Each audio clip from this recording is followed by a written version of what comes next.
Ayan, alright. Good morning, guys. So, ayan, for today, ang i-discuss naman natin yung supposed discussion natin after the quiz sana last Friday. So, today is Saturday, September 27. Kahapon is September 26, Friday. However, yun yan, nagkaroon ng suspension of classes. Okay? Supposedly, ang i-discuss sana natin to after the quiz. Yun yan, nawala ng klase for Friday kahapon. So, i-discuss ko na lang siya online. Kasi kailangan din natin to. If we have resultant, also we have the equilibrium. Di ba ganoon naman tayo for concurrent 2D and other first systems required for the previous discussions natin. Okay? So, yun nga, equilibrium of 3D, simple lang naman yung concept na to, guys. Okay? Kung maaalala nyo, okay, sige. For lesson objectives muna.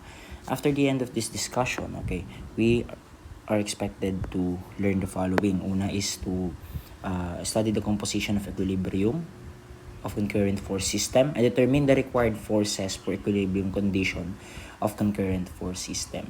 Okay, so guys, at this point, siguro tuturuan ko naman kayo. Hindi naman siya literally like the Caltech or calculator techniques kasi hindi naman tayo gagamit ng vector format. However, guys, there are options na pwedeng gamitin sa calculator, okay?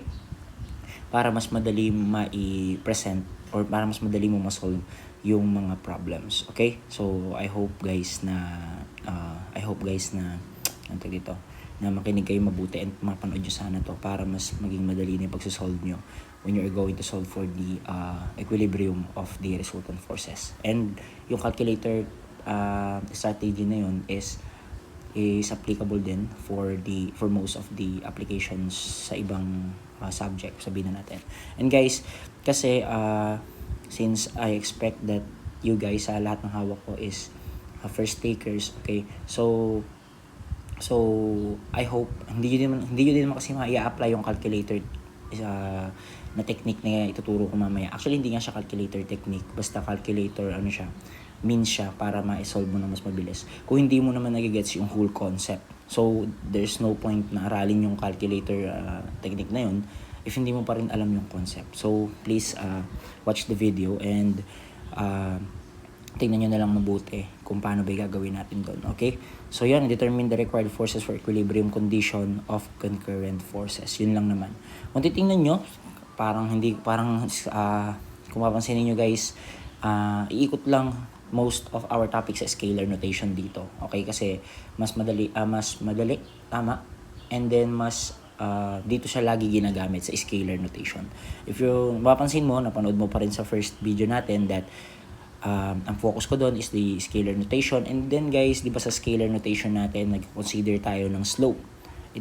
Isineset natin guys yung resultant force into component and then ini-equate natin yon sa equivalent slope niya. Kasi nga sa sa scalar notation natin, assuming the force is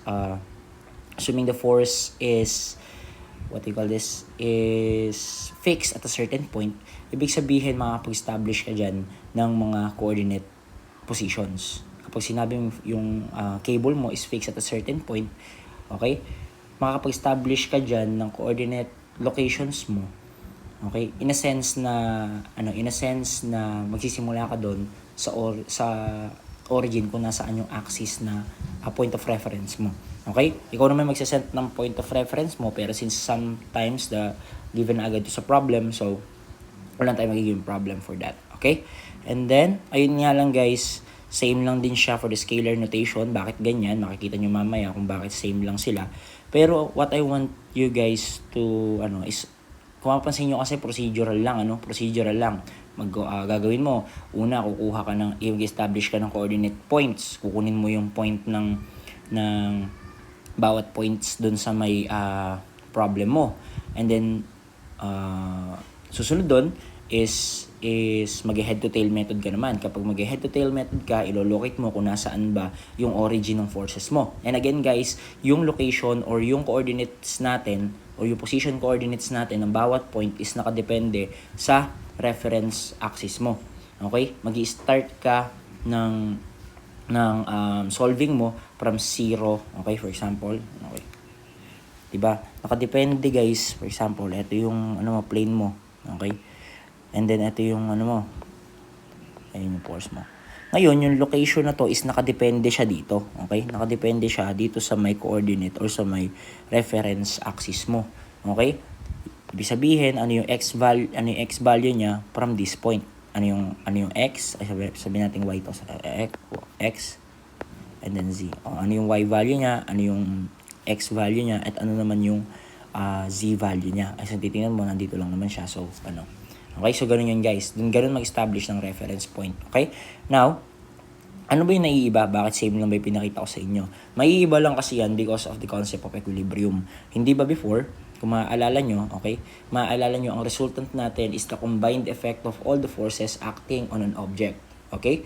And guys, kapag ganun, ang kinukuha lang natin is ano ba, yung single equivalency nung force acting on that specific object. Kung tatlo force na nag-a-act doon, okay? Tatlo force, vector force na nag-a-act doon, ano ngayon yung sum or vector sum nila, yun yung resultant natin. And guys, if you're going to get for the equilibrium naman, simply ang gagawin mo lang dyan is also to get same ng process tayo guys. However, kung papansinin nyo, along the x, y, and z, okay? Along the x, y, and z, dapat 0. Okay? When I say 0, dapat yung mga forces along x, y, and z, kapag kinuha mo, yung summation nila should be equal to 0. Ganun lang naman yung concept for equilibrium. Okay? Actually, medyo confusing to sa part na yun. Medyo confusing siya, pero mas marirealize siya later on kapag nag-solve na tayo ng mga practice problems. Okay? And for scalar notation, for system equilibrium problems for a particle can be solved using the following procedure. Una guys is to isolate the free body diagram. And again guys, hanggang ngayon may nakikita pa rin ako na nag-isolate ng free body diagram na ang ginagawa is nire-redraw from the beginning. Okay? Nililipat nyo, time consuming yun, but I don't want a free body diagram like that guys. Okay? And from now on, gigradean ko na talaga yung free body diagram. Starting, especially dive deeper na tayo sa mas malawak na applications for equilibrium, which is friction after this topic. So, talagang mahalaga yung free body diagram. Okay? Establish XYZ axis in any suitable orientation and label all the known and unknown forces, magnitudes, and directions on the diagram. So, same lang siya ng process. Okay?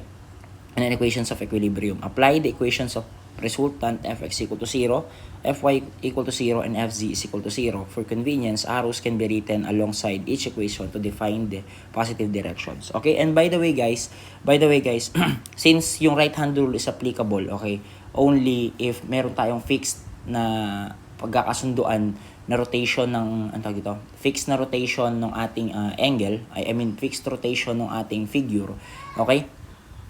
Ibig sabihin, dapat in any problem na isosolve nyo kasi is may idea kayo kung paano ba na iti-treat yun. Yung right hand rule kasi, tama siya. Okay, tama tinuro natin na right hand rule. However guys, only if yung mga figure is pare-parehas lang ng itsura. For example, ito. Ayan, pag ganyan lang itsura. Okay, paano nga pag naging ganito na itsura? Okay, paano pag naging ganyan na itsura ng figure mo? So, ang tingin ko guys, ang pinakamagandang way na lang para ma-establish natin yung positive and negative axis is ganito na lang. Okay? Which is yun din naman na pagkasunduan namin nila Ma'am Palera at saka ni Sir Calvin, that kung nasaan yung letter, for example, this is your X, this is your Y, and this is your Z. Kung nasaan yung letter sa axis, yan na yung positive mo. Ibig sabihin, kung nandyan yung, di ba may mga ganong problem? For example, eto. Kung wala, i-establish natin. Pero for example, is eto. Okay? Kung titingnan mo mabuti, nandito yung letter mo, nandito yung letter Z mo, nandito yung letter X mo. So, yan yung maititreat nyo as positive. Okay? Ibig sabihin, if mula point 0, nagpunta ka doon, negative yung X mo. Mula point origin, nagpunta ka doon, 0 yung negative yung Y mo. And, okay? And then for Z naman, negative yung ano mo. If ganyan. Okay? Yun lang naman. And then components are positive if they are directed along the positive axis, and negative if they are directed along the negative axis. Okay? If you're going to analyze this, of course, yun lang kasi yung concept talaga natin. I-equate lang natin lahat ng summation or the summary of forces or the resultant of forces components equal to 0. Okay? So, nagkakaintindihan ba doon? So, let's take a look at the example. Ito guys is the example nga, kung familiar kayo, ito rin yung naging example natin for scalar notation.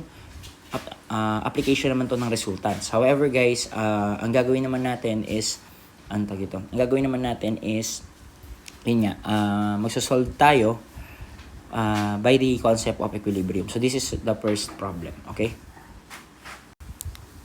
Okay guys, so yun, for this type of problem naman, simply guys, I just want to,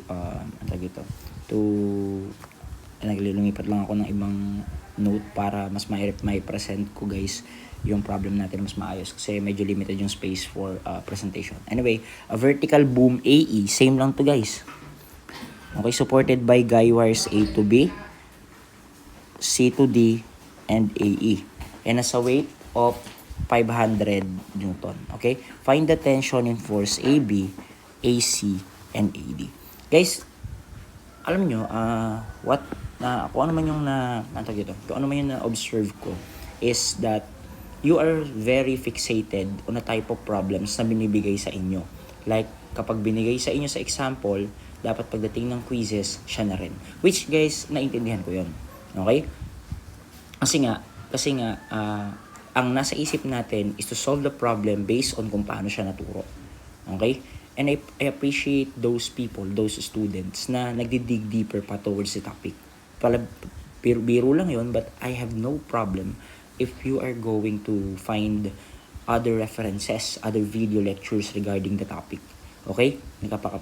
Kasi magbo-boil down pa rin naman yun. Kasi sisimulan ko lang yung idea nyo eh. Gusto ko lang matitrigger lang kayo yung curiosity nyo towards the topic. And kayo mismo, yung willingness nyo mismo to dive deeper towards the topic is nasa sa inyo na yun. Okay? And I appreciate those guys na naghahanap ng other video lectures to further understand the topic. Kasi, hindi ko naman din siya nadi-discuss ng buong-buo halos because may mga instances na limited nga lang din yung time natin for the problems. Okay? But hindi kasi pwede guys na isolve natin lahat ng problems and then sa quiz ganun yung lalabas. Mahalaga kaya itinuturo ko sa inyo yung concept. Okay, kaya itinuturo ko sa inyo yung concept one by one is because I want you guys to apply these concepts pagdating na nung ating mga exams and quizzes. Nagkakaintindihan? And I think hindi ko naman kayo dinidiscourage by these words. Ang gusto ko lang iparating sa inyo guys is normal yan. Kasi when I first studied the statics, when I first na encounter ko statics, ganyan din yung point of view ko. Gusto ko kung ano yung tinuro sa akin, yun na rin yung ipapaquiz sa akin. Okay? And then parang feeling ko ang sama-sama ng teacher pagka yung hindi niya naituro, pinapaquiz niya. Okay? And then guys, later na-realize ko na hindi kasi dapat ganun. Dahil pagdating ng board exam, dapat talaga is mas gets ng student yung concept rather than the problem itself. So, ayun, yun lang naman yung gusto kong i-point out kapag sa pagsasolve nyo ng problems. And ano ba? And, ayun. And para ma-boost na rin yung moral nyo, okay? Para ma-boost na rin yung moral nyo, mag-answer kayo ng mga problems. At kapag every time na nasasagutan nyo kasi mga problems na yun based sa concept na tinuro ko or sa concept na pinanood nyo pang iba, mas nakakatuwa, mas feeling mo ang lakas-lakas mo. At pagdating mo ng quiz, kahit papaano may nasasagot ka, hindi yung blanco yung paper mo. Okay? Yun lang, I want to encourage everyone guys, especially magpipitra na, kailangan nating makabawi. Nagkakaintindihan? So, ayun lang. So, for our problem 1, ang isa pa sa napansin ko nga is hindi tayo madalas nagbabasa ng problem. We are fixated kung ano yung naituro sa atin, siya na yun.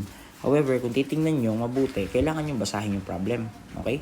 Ang sabi sa problem, a vertical boom AE is supported by a guy wires A to B, C and D. If boom AE has a weight of 500 Newton, find the tension forces in AB, AC, and AD.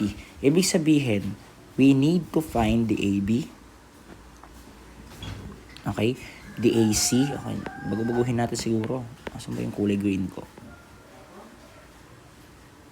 Need to find the AB. Wait lang. Okay. We need to find the AB, the AD, and of course, the AC. Okay? Now guys, di ba ang pinakaunang step natin is, alam nyo guys, wala itong pinagkaiba. I mean, yung mga first steps niya na kinonsider natin before is wala naman siyang masyadong pinagkaiba. Una is identify point coordinates. Okay?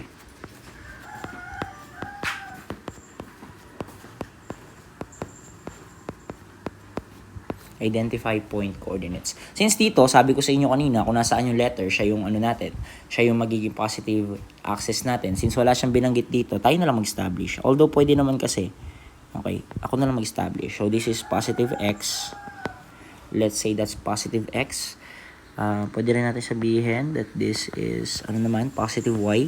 Okay, itong parang nabago yung notation ko dito. Pero yon, sige, para lang din fresh pa dun sa para sa inyo. Na pwedeng pagbalik-baligtarin yung axis natin. So, yun. This is positive z ngayon. So, towards the pataas is positive z. Okay? Kung ganun, if these are cables, ibig sabihin from the origin nga is tension siya. Meaning, direction ng force mo from the origin is outward or palabas dun sa may point of origin natin. Ngayon, ang magkakamali tayo dito if eto lang yung if ang kinonsider lang natin is the force AB, AC, and AD. Tama? Kasi guys, hindi na negligible yung weight ng pole natin. Sinabi dyan that yung weight o yung boom pala, this is boom. Yung boom natin is nag-a-act din siya with magnitude of 500 Newton. And guys, ang weight na tinutukoy natin is always vertically downward. So this is 500 Newton. Ngayon, in the concept of equilibrium, para ma-counteract o para ma-cancel mo guys yung ma-cancel natin guys yung ating para ma-cancel natin guys yung resultant forces natin, what we need to do is ano ba ginagawa natin if we are going to solve for the equilibrium? O sige, teka lang. Iba-block ko lang to para mas okay, this is 500 Newton. Okay? That's 500 Newton. Now guys, ano yung ginagawa natin before? Ano yung ginagawa natin before when we are solving teka lang, medyo maingay. Okay? Ano yung ginagawa natin guys when we are solving for the ingay naman nun. Mabutas sana yung gulong. Joke lang. Ano yung ginagawa ba natin before guys if we are going to solve for the equilibrium? Of course, meron tayo diyang magiging equilibrant. Okay? Magkakaroon tayo dyan ng equilibrant guys. Nagkakaintindihan? Yung equilibrant na tinutukoy ko is the reaction niya towards the resultant. Kasi kung mapansin mo, di ba, nagkaroon ka ng force na AC, yung green, A, D, yung blue, at yung AB, yung red, at meron ka pang 500 Newton. Tama? May 500 Newton ka pa na may 500 Newton ka pa na ano tawag dito? 500 Newton ka pa na na weight ng boom. Ngayon guys, if we are going to get, kung mapapansin nyo, this is plane. Tama? Plane kasi yan. Ibig sabihin, nakapatong siya parang sa semento, ganun, sabihin na natin sa semento. And ibig sabihin, pag dumiin lahat ng forces acting on that body, ibig sabihin, magre-react to papunta doon. Tama? Kasi nasa equilibrium tayo. Ibig sabihin, magkakaroon ka ng reaction dyan. Yan ngayon yung equilibrant natin. Tama? Nagkakaintindihan. So, ibig sabihin, hindi lang apat yung forces na makukonsider natin dito. Okay? Makukonsider din natin dito is ang makukonsider natin dito is tatlo, to be honest. Okay? Lima, sorry.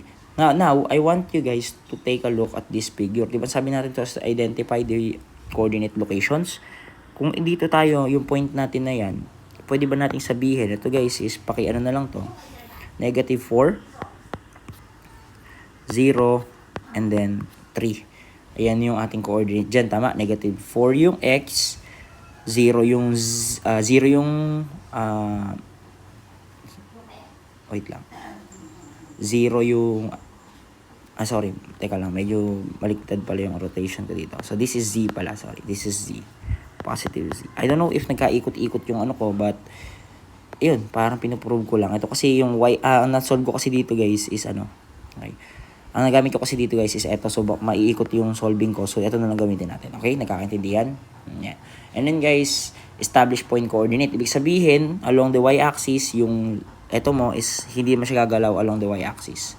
Meaning 0. And then yung 3 naman na tinutukoy dito for z is yung distance niya mula dito pupunta dun sa positive z-axis. Nagkakaintindihan? Nagkakaintindihan ba? So now, okay na. And the next one is, wait lang. Grabe naman talaga. Ang ingay.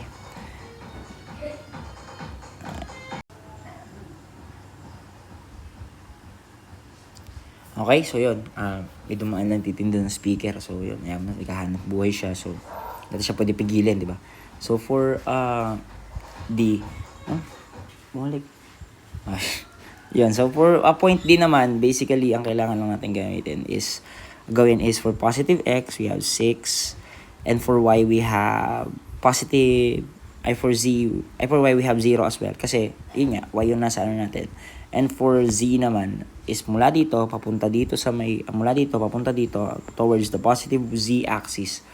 So, this is 4 meters. Okay? So, yes, established na yung mga point coordinate natin. Ito, pag namali kayo dito, isa lang ang ginagarantiya ko sa inyo. Pwede kang matama sa resultant, but not in the Cartesian vector form. Yun lang yun. But, isa pa, since this is 3 force na, 3 force na kino-consider mo, pagka namali ka ng sign sa isa, kahit naka-equilibrium siya, magbabago yung sagot. Okay? So, yun, I think is, kailangan talaga ma-establish yung mabuti. Okay? Sabihin, this is negative. This is negative 9. Kung titingnan mo kasi, 0 ka along the x, 0 ka along the x kasi hindi ka naman nag-pass through. Ibig sabihin, hindi ka gumalaw papunta doon, And the other one is, sa y naman is, hindi ka din gumalaw papataas. Tama? Or pababa. And then, for the z-axis naman, eto mula dito papunta dito, ilan yan? Since nasa negative z ka, so negative 9. So, I guess, meron na tayong coordinate axis. Okay, meron na tayong mga coordinate axis for this, okay. And then, ano yung susunod na step natin when we are going to get the, Okay, and then guys, meron pa pala ako dyan gustong iyon sa inyo. This one, okay. Since meron tayo dito, eto ngayon yung sabihin na nating result, tayo dito? Equilibrant. Sabihin, paano ko ba siya i-represent? Siguro i-represent ko siya as aking ER na lang siguro, ER. Okay? Ano yung coordinate location yan? Simply 0, 0, 0. Teka lang. Okay. These guys are equilibrant. Pag sinabi equilibrant, ito yung reaction niya towards doon sa lahat ng forces na nag-a-act dito sa object. Equilibrant natin, okay, ang equilibrant natin, i-rewrite ko lang. Okay. Ano ba yan? Ang equilibrant natin, itong point na to, ER natin is simply 0, 0, 0. Okay?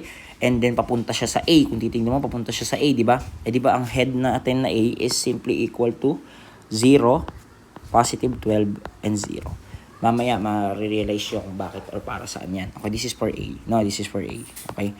And then, guys, the next step we're going to do is to identify the head to tail.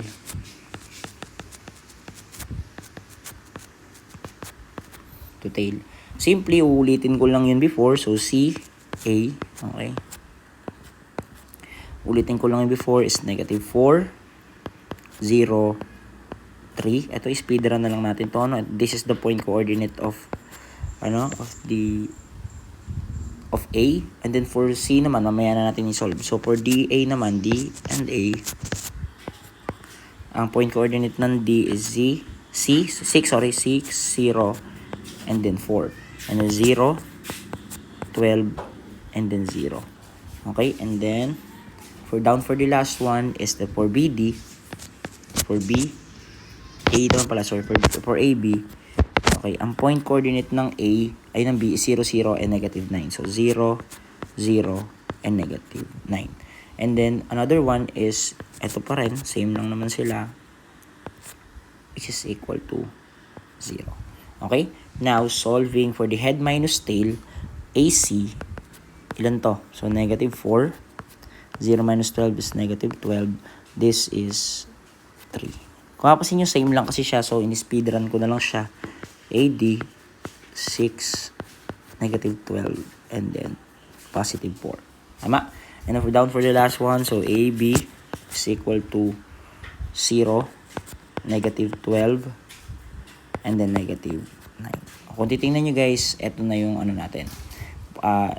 Member coordinate. Okay? And then meron pa akong isa. For the reaction, okay? For the equilibrant, ER, okay, reaction niya to. Okay? Yung ER, yung head natin na mangyayari dito, since mula ka dito sa 0, 0, 0, papunta ka dun ngayon sa point A mo. Ibig sabihin, ang coordinate mo for your is A, ang head mo dyan is yung A mo ngayon, which is 0, 12, 0. Kung mapapansin mo, bakit naging head yung A? Kasi ang magiging by principle of transmissibility pa rin, eto, papunta dun sa head mo na to.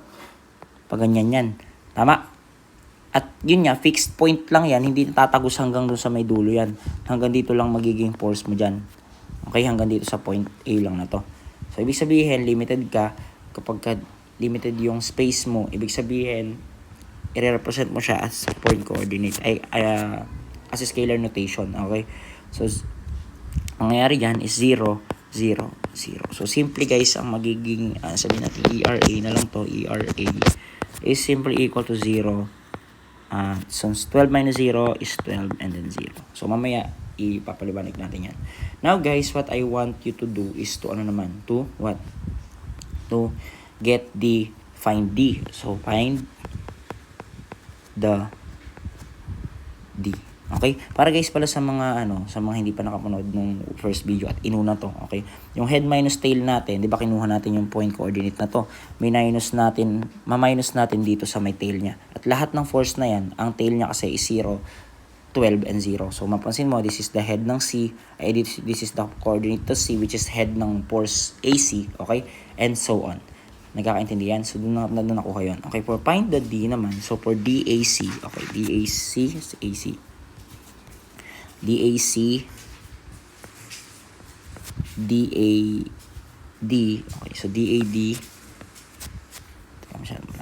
DAC, DAD, DAB, and then DERA, okay, simply equal to, kukunin mo lang ngayon, yung square root of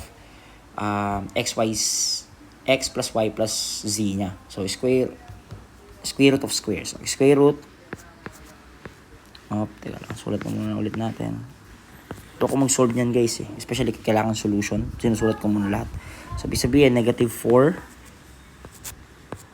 plus, ito yun negative 4, teka lang, negative 4, anong kulay ba AC natin? Sige, green. Sige, sabihin, para mas maliwanag. Okay. Negative 4, ito yun. Negative 4 square plus negative 12 square. So, ito yun.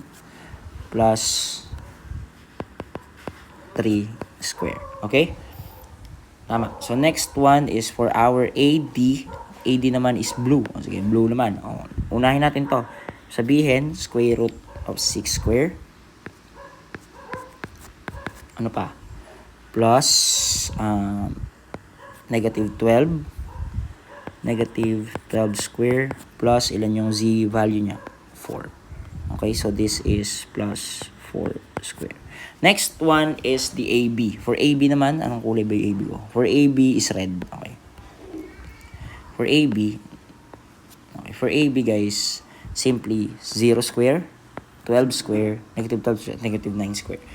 Ibig sabihin, we can call this as 0 square plus negative 12 square plus negative 9 square. Okay?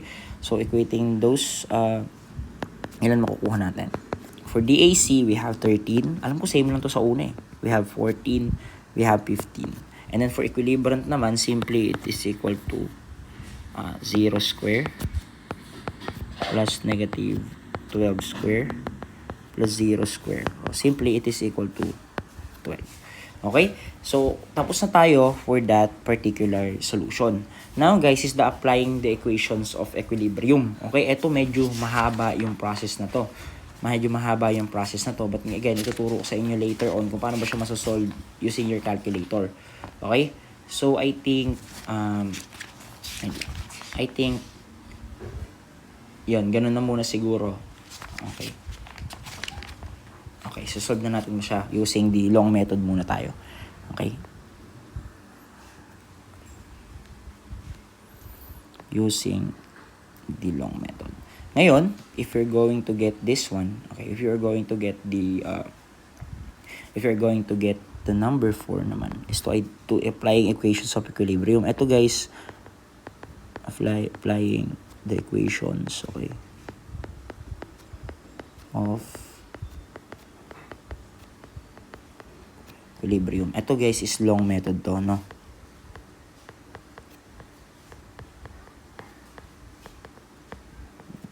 Ngayon, ano ba yung ginagawa natin before?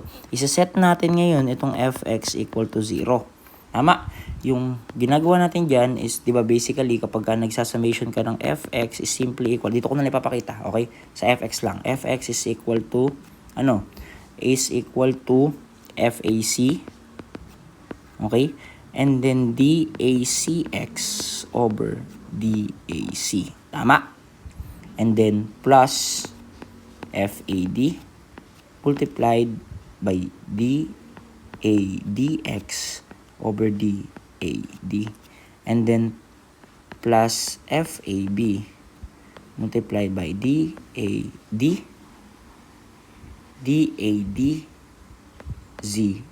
over DADZ over DADX over the D. Sorry, this is DAB. Okay, DABX. I did the DAB. Okay? Fab, and then fab. Okay, so yun. So, ibig sabihin, isa-set mo lang to as equal to 0. So, ganyan yung gagawin nyo sa lahat, So, ibig sabihin, 0 is simply equal to FAC. Okay? Multiply, by DACX natin? Ang DACX natin, ito guys, para lang kayo.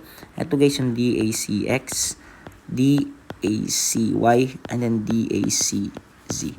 Now guys, ibig sabihin, para ma-idea lang kayo, that the DACX is equal to negative 4 over the DAC, which is ang DAC is 13, the DAD is 14 and 15. Okay? So yun, tandaan nyo lang yun. So DAC natin is 13. Okay? Plus yung FAD natin multiplied by DA multiplied by 6. Okay, this one 6 over 14. Tama, 6 over 14. Okay, ang DAD natin is eto, 14. Tama. So, tingnan nyo mabuti. Tandaan nyo na lang yun, that the DAC is 13, the DAD is 14, the DAB is 15. Tapos, extract na lang natin yung mga XX values dyan and Y and Z values dito sa may sinolve natin kanina head to tail. Anyway, so yun. Plus yung FAB natin, ang X value natin dito is 0. Ito yun. 0 over 15 ba? So, over 15. Okay? And then, simplifying guys, pwede na ba natin i-consider that, na maka-cancel out ito. Okay? So, maka-cancel out ito. Okay? And then, can we say na pag sinimplify natin to, magiging negative FAC, okay? 4 over 30 na lang. I-multiply ko lang, nilabas ko lang tong pabalik, papunta doon. Di ba? Tama, ganoon naman siya. Okay? Plus, equal to negative.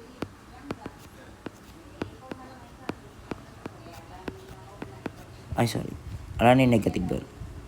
4 over 13. And then, plus the FAD, okay. FAD 6 over 14. Okay, kapag nilipat natin to, itong value na to, nilipat natin dun sa kabila ng equation natin, ang mangyayari is magiging positive FAC. Okay, magiging FAC 4 over 13, okay, equal to FAD 6 over 14. Ngayon, dividing both sides with 4 over 13, di ba ganyan? Para ma-cancel out yan. 4 over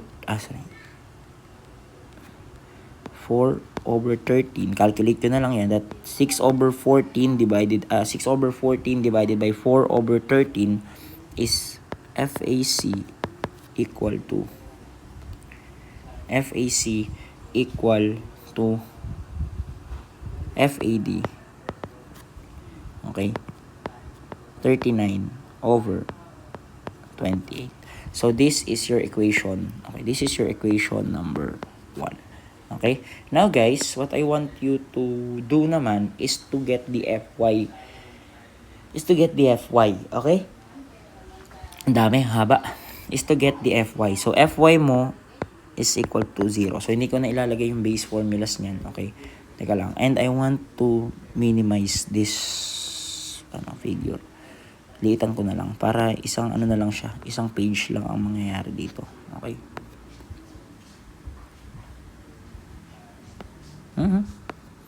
Ano ba yan? Paano ba yung ginagawa dito? Hirap naman. Ay! Ano ba yun?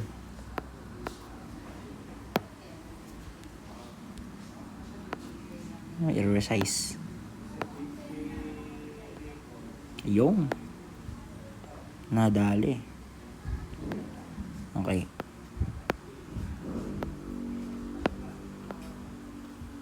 I-rewrite na lang natin yan. Lilitan ko na lang, no, para magkasya dito. Now guys, ang gagawin naman natin ngayon is summation ng fx. Okay, summation ng fx ay fy equal to 0. Okay, so yun. For fy is equal to 0 equal to fac. Same lang na fac.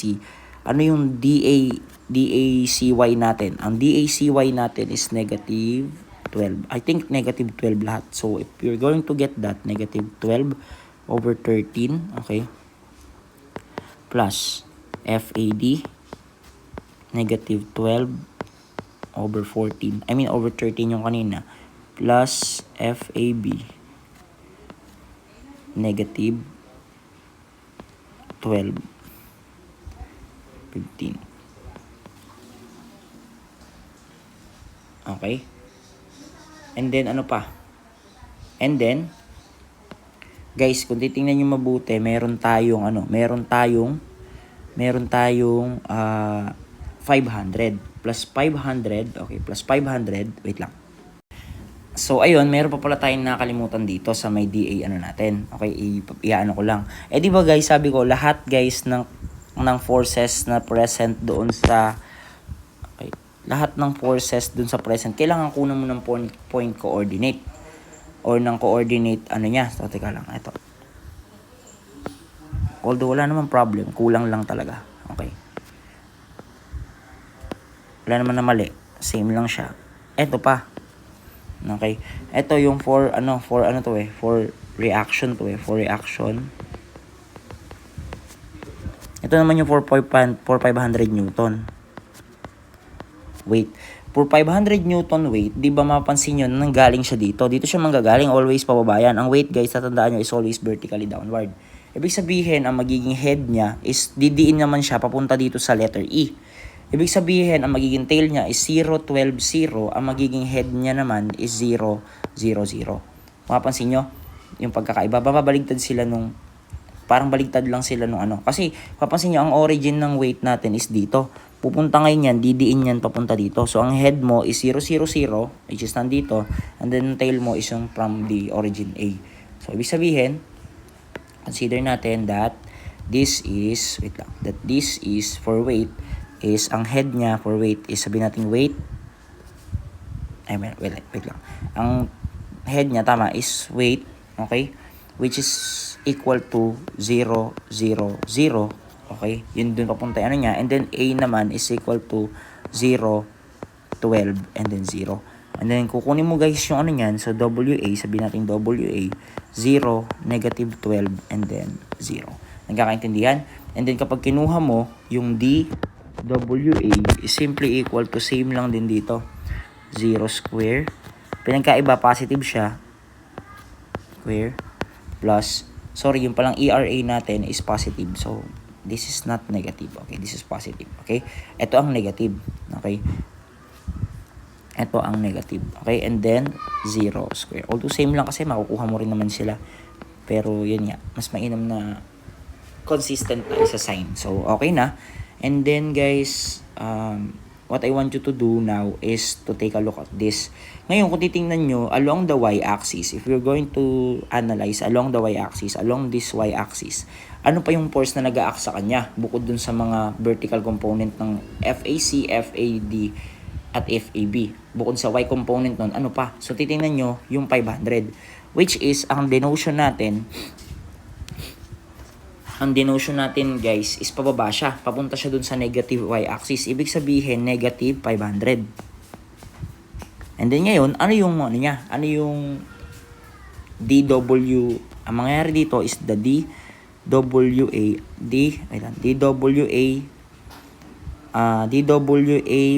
over DW.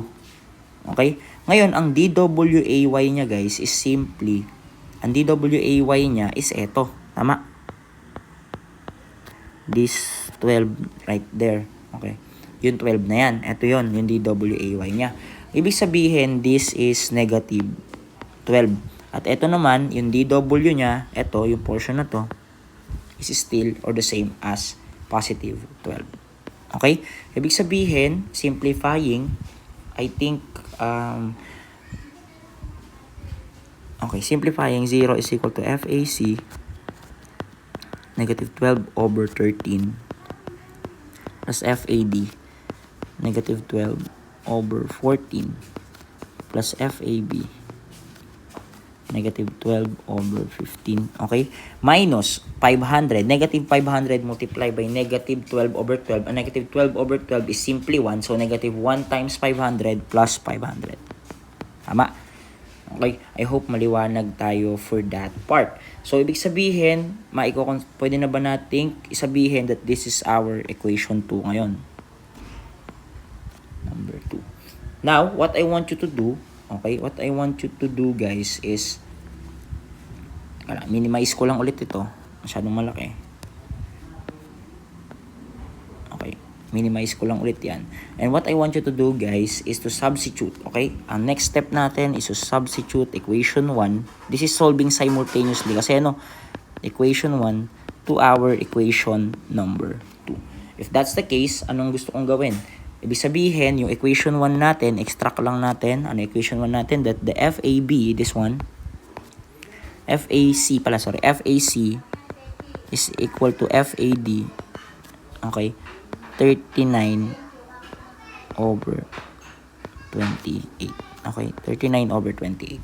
If that's the case, ipa-plug in lang natin yung value ng FAC doon sa equation 2. Dito pupunta siya dyan, ipa-plug in natin siya dyan.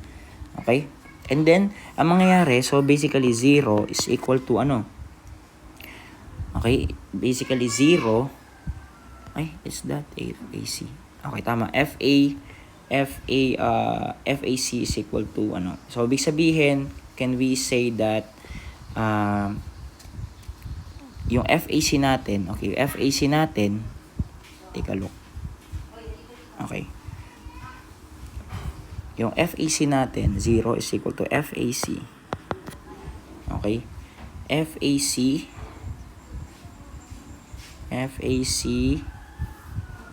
multiplied by negative, wait lang.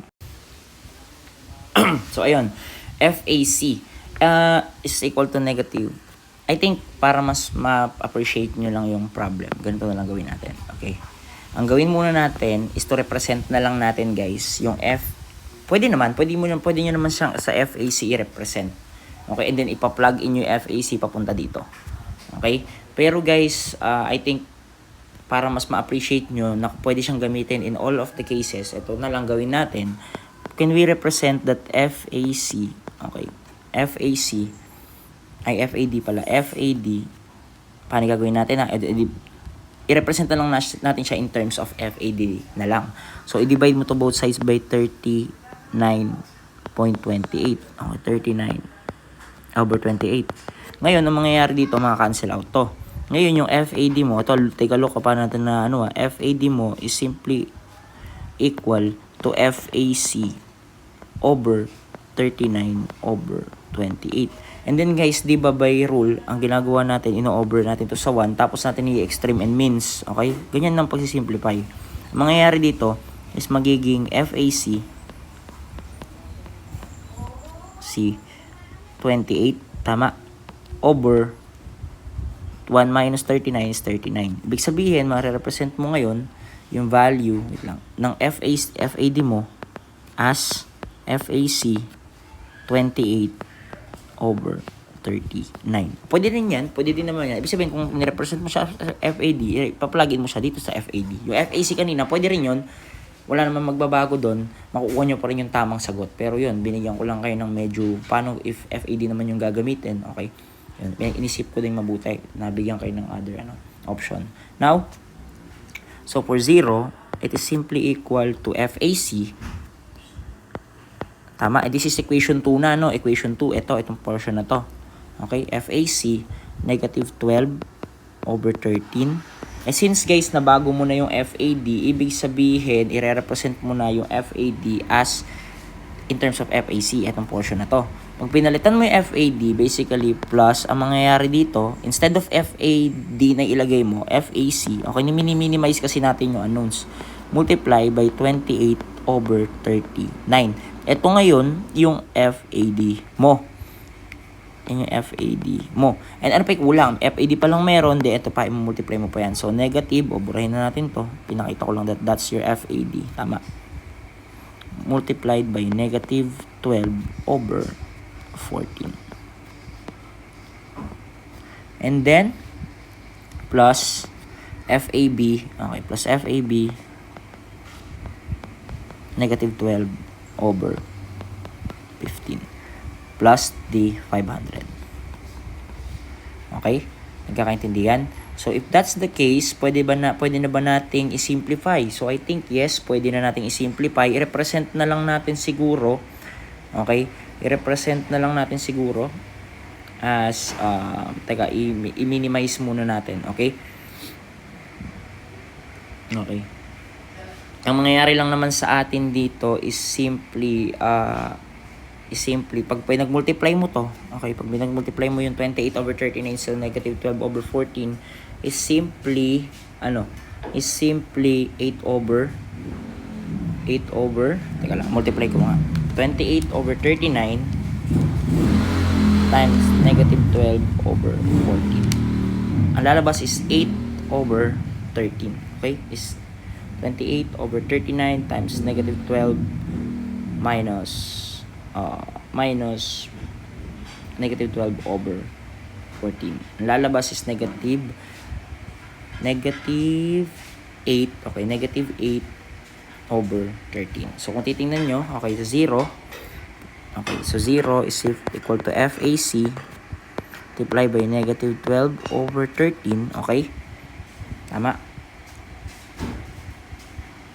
So, kung titingnan nyo, negative 12 yan, so alisin na natin negative. Okay, ilabas na natin guys yung negative. Ilalabas ko na tong negative na to papunta doon. Ang mangyayari dyan is negative FAC.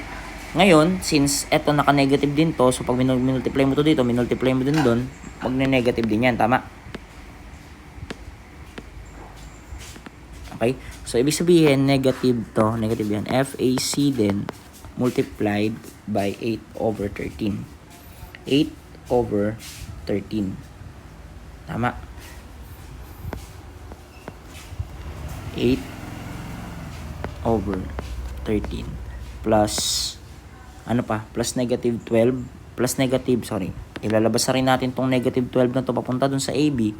Therefore, we have negative 12, negative FAB.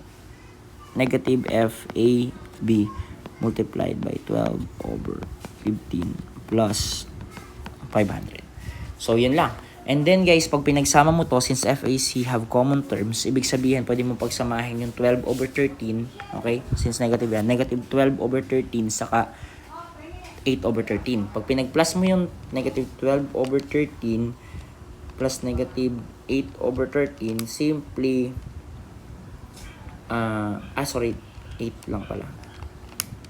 20 over 13. So, 0 is equal to negative 8 FAC, since common terms yan, ang papasok dyan is 20 over 13.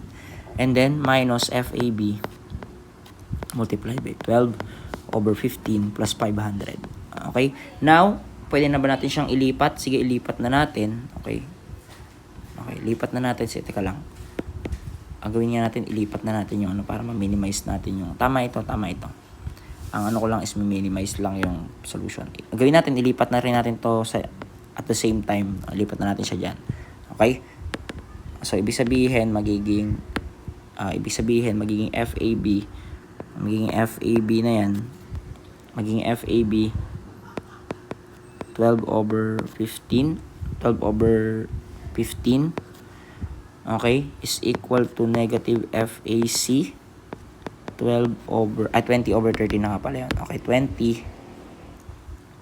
over 13. Okay, iwan natin 500 dito. Mas 500. And then divide natin both sides with 12 over 15. This one is 12 over 15. And since meron silang operation, pati ito i-divide mo as 12 over 15. Okay, algebra yun, basic algebra. Pasok yung math. Okay, 12 over 15. This is 12. Okay? And then maka-cancel out ito. And then 20 over 13 divided by 12 over 15. At saka 500 divided by 12 over 15. So makukuha mo that your FAB now is equal to negative FAC. Okay? 25 over 13 plus 625. This is your equation number 3. Okay, kaya kung niliitan to is para magkasya na rin yung portion dito. Okay, kasi lumipat tayo, mas nakakalito pa siya. Anyway, ba't ba red? Mapansin na.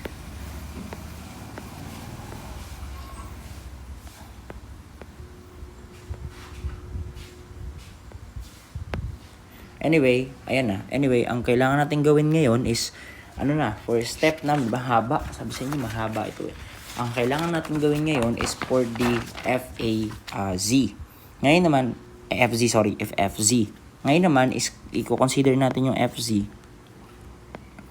Yung FZ natin equal to 0. If we are going to consider FZ is equal to 0, therefore 0 is equal to FAC.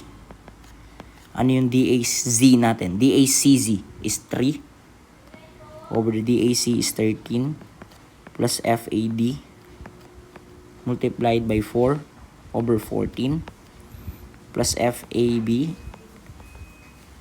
multiplied by negative 9 over 15. So that is equation 4. Okay? Ang kailangan natin gawin is substitute equation 1. Ito, dalawa yan. Sub equation 1 to 4, sorry. This is equation 4. Teka lang. Gawin ko red. This is equation 4.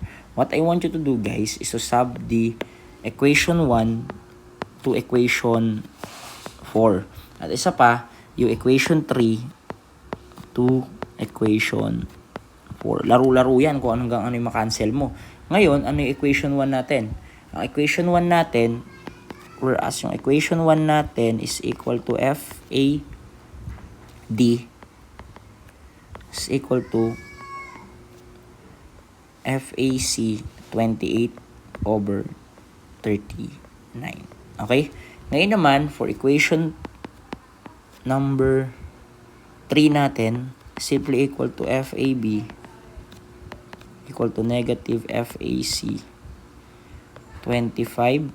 Tingnan natin. 25 over 13 plus 625. 25 over 13 plus 625. So, ibig sabihin, kapag nag-formulate tayo, ito medyo mahaba-haba to.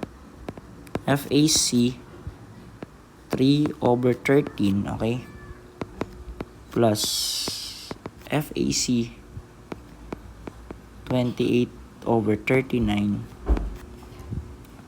multiplied, meron pa kasi siya 4 over 14, tama? 4 over 14 plus ito na, yung FAZ natin,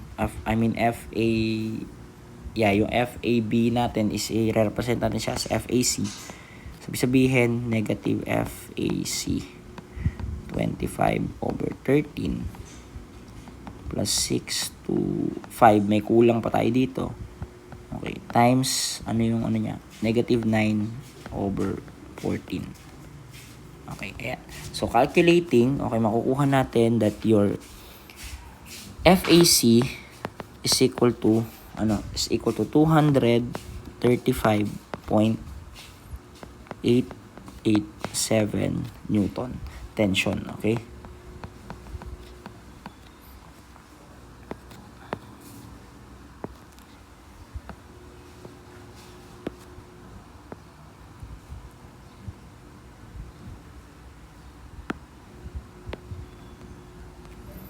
Next is equation. Okay. Next one is for equation 1 naman. Sa equation 1, siyempre meron tayong value ng FAC, di ba? Di ba FAD is equal to FAC multiplied by 28 over 39. Consider that this is 235.887 Newton. Okay? Yung FAD mo simply equal to 235.887 Newton multiplied by 28 over 39. And then next, for your FAD is equal to 169.355 Newton tension. Okay? And then, ito na ngayon yung ating FAD. And then, for the last one, ito, huwag kayong tsatsagain nyo lang to guys, but yun nga, iaalaw ko naman lang kasi yung pinapakita ko lang kasi mabuti kung paano ba siya isolve ng long method para pagdating na hindi nyo kaya palang gamitin yung calculator nyo is meron kayong backup. So FAC, this will be 235.887. So ang FAB, ito guys, sinusolve ko na lang to, nasa equation yan, makukuha nyo na yan, okay? 71.371 Newton tension.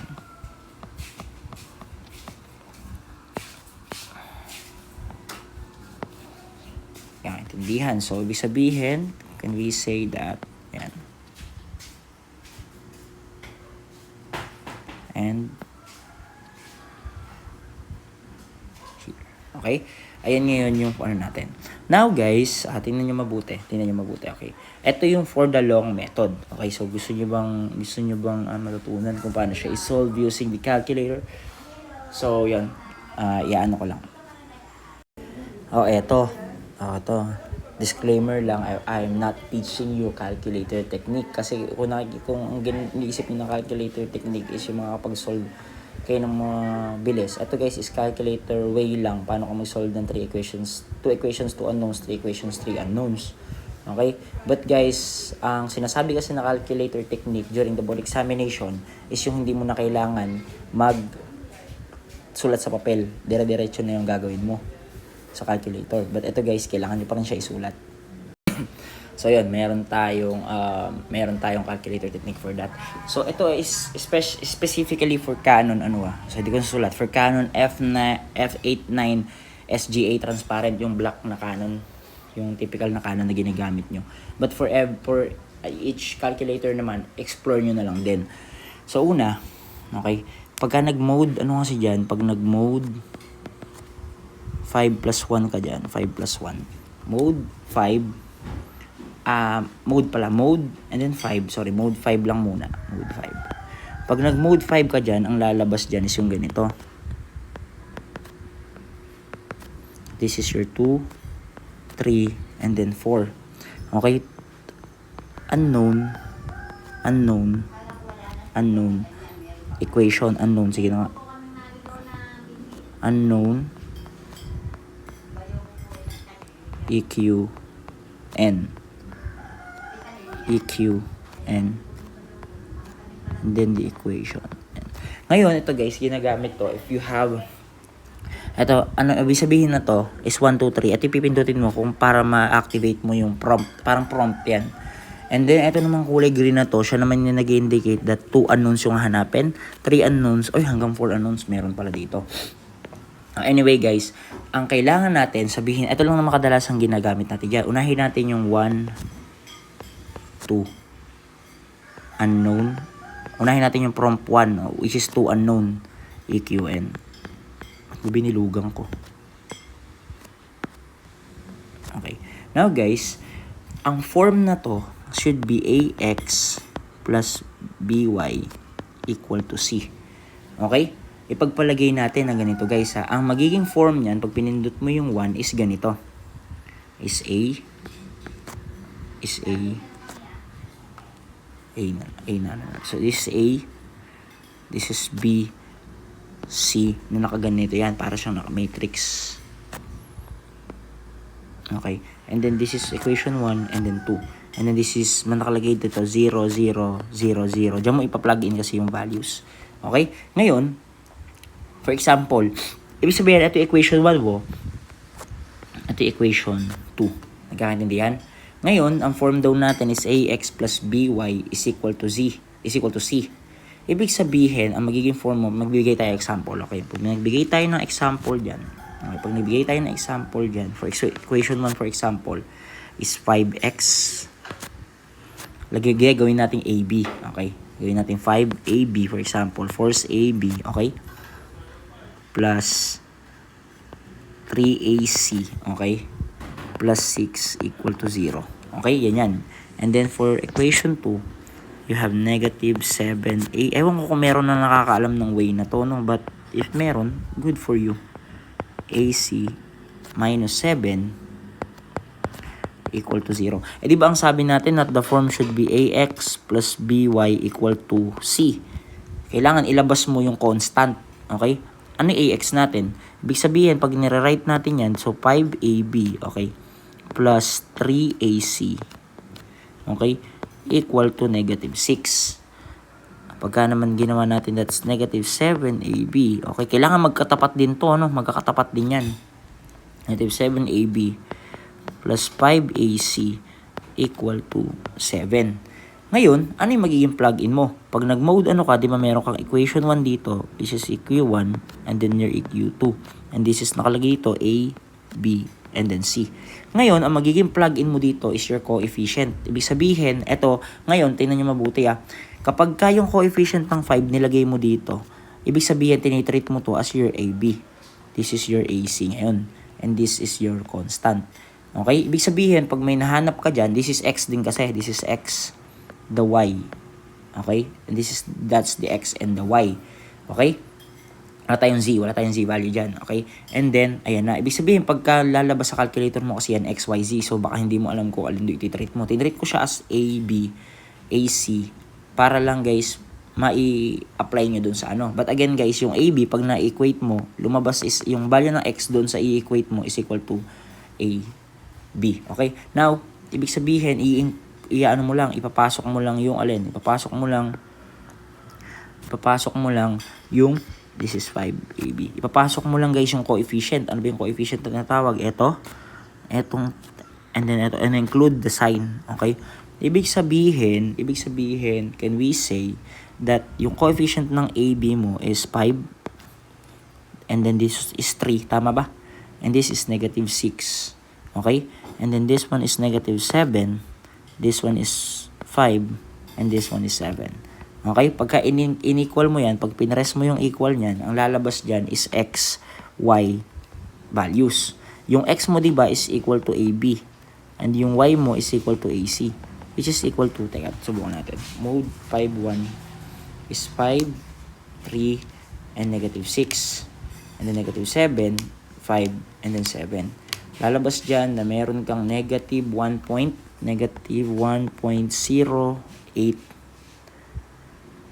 And then for y naman is meron kang negative 0.152. So, ganyan na yan. Ganyan yung form ng ating unang formula. Ayan.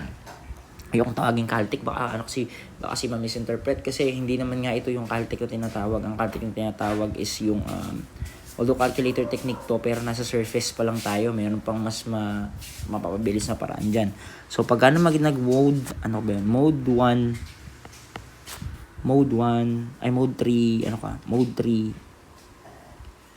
mode 5 pala. Pag nag-mode 5.2 ka naman, mode 5.2, ang lalabas dito is 1, 3, unknown. Okay? Equation. Ang form naman na to should be ax plus by plus Ito, hindi ako bibigyan ng example dito. Plus, yung gamitin natin, example yung kanina. Plus CZ. Okay? Plus CZ equal to 0. Lalabas naman dito, guys, is 3. Okay, equal to D pala. Hindi pala equal to 0. Equal to D. Ang lalabas naman dito is 3. Ang prompt natin dito is equation 1, equation 2, equation 3. Ganyan yan. This is your x, y, z equal to constant D. Okay? And then this is 0, 0, 0. Nakalagay dyan yan. Kasi dyan mo i-input yung values natin. Okay? And this is your constant D. Okay? Ganyan yung mangyayari dyan.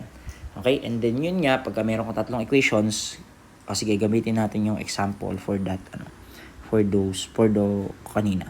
Ngayon, i-extract natin yung mga equations. Okay? Pag nag-summation, kunin natin to. Ano ba? At this is our, tama. Okay? Okay. Kunin natin to, i-extract natin yung mga equation natin kanina. So, pagka nag-calculator, ginamit natin na calculator yan. Okay? I-extract natin to.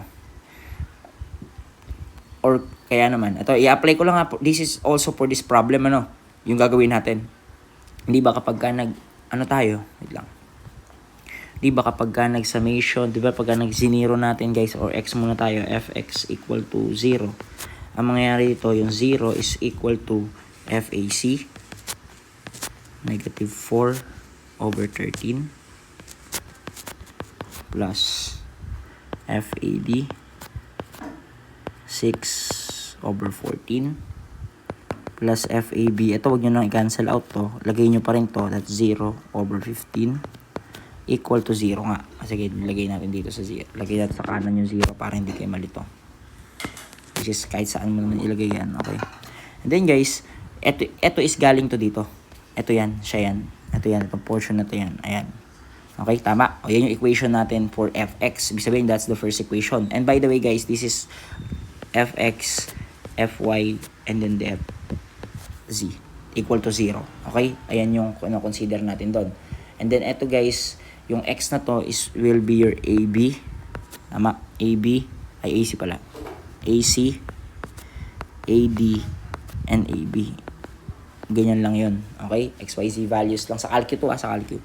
O ngayon naman, if Fy is equal to 0, ibig sabihin, your FAC, extract natin. Nasaan ba yun? FAC, ito naman yun. Okay? Which is may 500. Okay, kung titingnan nyo, ayan yung magiging form natin dapat. Kakaintindihan? Sorry, hindi. Ito na lang. Sige, ayan. Ayan. Okay, yan portion na yan. Ngayon, kopyahin lang natin yan. Kinopya ko lang yan. That this is FAC minus 12 over 13. Okay? Plus FAD, negative 12 over 14. Okay? Plus FAB, negative 12 over 15. Okay? Plus 500 equal to 0. Now guys, ang gagawin nyo ngayon dito is, ang form natin na to, di ba, is AX plus BY plus BZ. Okay? Nakalagay dito dapat is equal to, CZ pala yun. CZ equal to D. And since may 500 ka dito sa loob, ilalabas mo ngayon yan. Tama? Ang mangyayari dyan is FAC negative 12 over 13 plus FAD negative 12 over 14 plus FAB negative 12 over 15 equal to negative 500. Now guys, kung meron ka ng ganyan, simply, anong gagawin mo ngayon? Simply, meron ka ng dalawang equation na Ibig sabihin, ito guys, tandaan nyo lang yan. Ayan yung una, pinakita ko lang and then ito yung pangalawa mo. And then for Z naman, FZ is equal to 0. Simply, di ba, FAC multiplied by 3 over 13 plus FAD multiplied by 4 over 14 plus FAB multiplied by negative 9 over 15 equal to 0. So, ito ngayon yung para naman dun sa your third equation. Okay? And then guys, kapag ka nag-mode 5-2 ka, lalabas nga is ito. Okay? Ngayon, ang kailangan mong gawin is i-plug in. Sige na nga, isulat ko na nga. Ewan ko ba, dapat hindi nyo naman kasi makukuha tong format na to if hindi mo gets yung concept. So, yun. So, pagka nag-mode 5 to ka, nangyari dito is XAC, YAD, is, and then ZAB. Okay? And then the constant D. Okay? Ibig sabihin, sa equation 1 mo, this is your equation 1, equation 2, and equation 3. Ngayon, ito yung kasi yung equation 1 mo dyan. Equation 1, equation 2, and then equation 3. And then guys, i-extract mo yung coefficient. Ang mga coefficient natin dito is simply ito. Yung constant values na nakadikit dun sa yung constant values na nakadikit dun sa iyong variable. Okay? And then dapat guys naka-inline yan, ano? Kung i-input nyo lahat ng FAC muna dito, FAD dito, FAB dito naman. O dito yun, FAC, FAD, FAB na coefficients. O ibig sabihin, unahin muna natin siguro guys lahat ng equation 1. Equation 1, meron ka negative 4 over 13. Equation 2 mo, meron kang 6 over 14. At meron kang 0 over 15. Dito sa dulo is 0. Okay? For equation 2 naman, you have negative 12 over 13. Okay? And then you have negative 12 over 14, negative 12 over 15, and then negative 500. Okay? And then for the down to the last one, 3 over 13, 4 over 14, and then negative 9 over 15 equal to 0. Okay, and then pag pinrest mo yung equal, lalabas dyan is value ng x, y, and then z. Okay, and then huwag kayo ma-confuse dito, variable lang yan for calculator. This is your AC. Tama, kasi ito yun, no? AC, AD, and AB. X, Y, Z kasi ito, X, Y, Z. Kaya yun yung lilitaw na values. Tama. Okay, and then guys, this is your AD, this is your AB. Okay, which is equal to, teka nga, isolve ko nga, baka mapahiya ako sa inyo eh. So, mode 5, 2 is negative 4 over 13, 6 over 14, 0 over 15, 0. And then negative 12 over 13, negative 12 over 14, negative 12 over 15, negative 500. And for the down to the last one, 3 over 13, 4 over 14, negative 9 over 15, 0. Okay, lalitaw dyan is 235.887. Then that's the value of x. Ang value ng y natin dito is 169.35. At yung susunod naman is 171.37 or 371 Newton. So, ito na yung magiging final answer natin. Ngayon, tingnan natin kung tama. For AC is 235, AD is 169, AB is 171. Ang nakuha natin na AC is 235, ang nakuha natin na AD is 169, at nakuha natin na AB is 171. So, I think, ayun, tama. Kung tingnan nyo kung gaano change, yung length ng solution niya for this, for long method and for the calculator. Ito yun, yung baba lang na to. Okay, so yun lang guys. Okay, and guys, for the last part, okay, this is your assignment. Okay, burahin ko muna lahat. This is your assignment na isa-submit on Monday. Okay, on Monday. So, okay, gusto ko i-solve nyo to. Okay, both long method, and i-check nyo siya using your calculator. Ang final answer dito, I think ang final answer ko dito for this one is, wait lang. Ang final answer ko dito, isusulat ko na. I-prove nyo na lang para malaman nyo kung tama ba yung ginagawa nyo. So, this is the 800, and then, yes, This is ang final answer dito for FAB, for FAC, and then FAD is equal to 577.73 Newton, the 85.77 Newton, and the 565.15 Newton. Palitawin nyo to guys. Please write this on one whole sheet of pad paper. Okay, magkuquiz tayo on Monday, both South 1 and M2. I want you guys to submit this before kayo mag-take ng quiz. Okay? So, hindi ako magkapa-quiz, hindi ko kayo pagtitake ng quiz if wala kayo isasubmit na ganito. Meaning, you don't really watch the videos. Sayang naman yung effort natin. Okay? So, yun lang for this topic.